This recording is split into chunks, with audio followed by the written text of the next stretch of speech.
প্রিয় বন্ধুরা, তোমাদের সবার জন্য দারুণ খুশির খবর। এখন বর্তমানে আমাদের West Bengal municipal service commission এর তরফ থেকে তিনটি আলাদা আলাদা পোস্টের জন্য আলাদা আলাদা নোটিফিকেশন প্রকাশ করা হয়েছে। তোমরা অনস্ক্রিন দেখতে পাচ্ছ, এখানে কিন্তু এমপ্লয়মেন্ট নিউজে এই সেকশানে তোমাদের দেওয়া রয়েছে অ্যাডভার্টাইজমেন্ট নম্বর 1/2025, অ্যাডভার্টাইজমেন্ট নাম্বার 2/2025 এবং অ্যাডভার্টাইজমেন্ট নাম্বার 3/2025, যার জন্য কিন্তু বর্তমানে অনলাইন আবেদন নেওয়া হচ্ছে।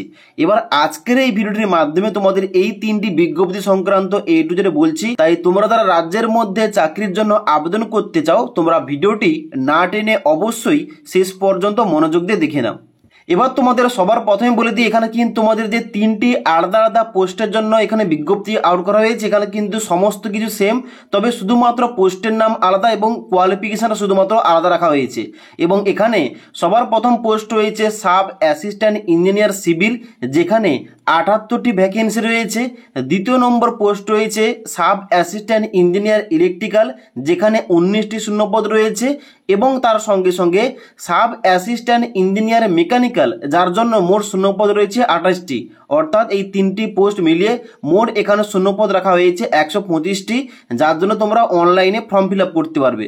তাই আজকের এই ভিডিওর মাধ্যমে তোমাদের যে প্রথম এখানে তোমাদের ভ্যাকেন্সি, অর্থাৎ সাব অ্যাসিস্ট্যান্ট ইঞ্জিনিয়ার সিভিল, যেখানে বেশি শূন্যপদ রয়েছে, এইটা নিয়ে বিস্তারিত আলোচনা করছি। ওকে, তো তোমরা অনস্ক্রিন দেখতে পাচ্ছ ওই নোটিফিকেশনটা কিন্তু আমি ওপেন করে রেখেছি। যেখানে দেখতে পাচ্ছ প্রথমে লেখা রয়েছে West Bengal municipal service commission, যেখান থেকে অফিসিয়াল নোটিফিকেশনটা আউট করা হয়েছে। যেখানে তোমাদের নিচে বলা আছে অ্যাডভার্টাইজমেন্ট নাম্বার 1/2025, যেখানে তোমাদের নিচের দিকে আসতে হবে। নিচের দিকে আসার পর দেখতে পাচ্ছ বলা হচ্ছে recruitment examination 2025 for sub assistant engineer civil under Kolkata municipal service commission. অর্থাৎ এখানে কিন্তু তোমাদের চাকরিটা হলে কলকাতা মিউনিসিপ্যাল কর্পোরেশনের আন্ডারে তোমাদের রাজ্যের মধ্যে চাকরিটা হবে। ওকে, এবার নিচে আরো তোমাদের বলা হচ্ছে যে অনলাইন আবেদন করার জন্য এদের যে অফিসিয়াল ওয়েবসাইট রয়েছে, অর্থাৎ www.mscwb.org, এখানে গিয়ে তোমাদের অনলাইনে আবেদন করতে হবে। ওকে, এবার এখানে তোমাদের নিচে ছকের মাধ্যমে পোস্টের নাম, নাম্বার অফ ভ্যাকেন্সিস এবং তার সঙ্গে সঙ্গে ক্যাটাগরি অনুযায়ী এখানে ডিভাইড করা রয়েছে ভ্যাকেন্সিটা, এবং তার সঙ্গে সঙ্গে স্কেল অফ পে এবং প্রেসক্রাইবড কোয়ালিফিকেশন এবং age limit A to Z উল্লেখ করা রয়েছে। তো এখানে পোস্টের নাম একটু আগে তোমাদের বললাম, পোস্টের নাম কি রয়েছে? পোস্টের নাম রয়েছে সাব অ্যাসিস্ট্যান্ট ইঞ্জিনিয়ার সিভিল, যার জন্য মোট শূন্যপদ সংখ্যা রয়েছে 78টি। এবং এখানে আনরিজার্ভ ক্যাটাগরি থেকে 31টি শূন্যপদ রয়েছে, EWS ক্যাটাগরি থেকে 8টি শূন্যপদ রয়েছে, আনরিজার্ভ PWD থেকে 3টি শূন্যপদ, SC থেকে 18টি শূন্যপদ, ST থেকে 5টি শূন্যপদ, OBC A ক্যাটাগরির জন্য 8টি এবং OBC B ক্যাটাগরির জন্য 5টি।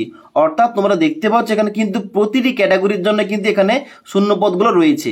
যেখানে তোমাদের চাকরি হলে পে লেভেল 12 অনুযায়ী এখানে কিন্তু তোমাদের বেতনটা দেওয়া হবে। এবার তোমরা দেখে নাও এই সাব অ্যাসিস্ট্যান্ট ইঞ্জিনিয়ার সিভিলের জন্য তোমরা কারা কারা আবেদন করতে পারবে। এখানে দেখতে পাচ্ছ ডান দিকে তোমাদের বলা হচ্ছে যে diploma certificate in civil engineering from the state council for engineering and technical education or its equivalent. অর্থাৎ তোমাদের কিন্তু অবশ্যই সিভিল ইঞ্জিনিয়ারিংয়ে তোমাদের একটা ডিপ্লোমা সার্টিফিকেট থাকতে হবে, তবেই তোমরা আবেদন করতে পারবে।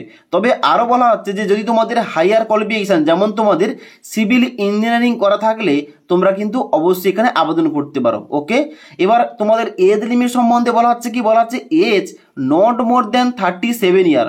অর্থাৎ তোমাদের বয়স যেন 37 বছরের উপরে না হয়, তাহলে কিন্তু তোমরা সবাই এখানে আবেদন করতে পারো। ওকে, এবার তোমরা কি করবে, নিচের দিকে আসবে। নিচের দিকে আসার পর দেখতে পাচ্ছ এখানে তোমাদের অ্যাপ্লিকেশন ফিস সম্বন্ধে দেওয়া রয়েছে A to Z টা, যেখানে বলা হচ্ছে যে অ্যাপ্লিকেশন ফিস তোমাদের লাগবে, তোমরা যারা আনরিজার্ভ ক্যাটাগরি, EWS ক্যাটাগরি এবং OBC ক্যান্ডিডেট, তোমাদের 150 টাকা লাগছে। এবং তার সঙ্গে সঙ্গে তোমাদের কিন্তু 50 টাকা প্রসেসিং ফিস লাগছে, এবং এখানে কিন্তু মোট তোমাদের লাগছে 200 টাকা অনলাইন আবেদন করার জন্য।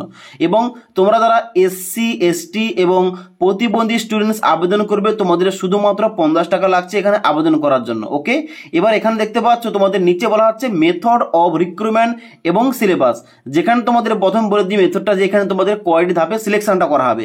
এখানে বলা হচ্ছে the examination will be held in Kolkata centre only. অর্থাৎ তোমাদের কিন্তু কলকাতাতেই তোমাদের সেন্টারটা পড়বে, পরীক্ষাটা হবে।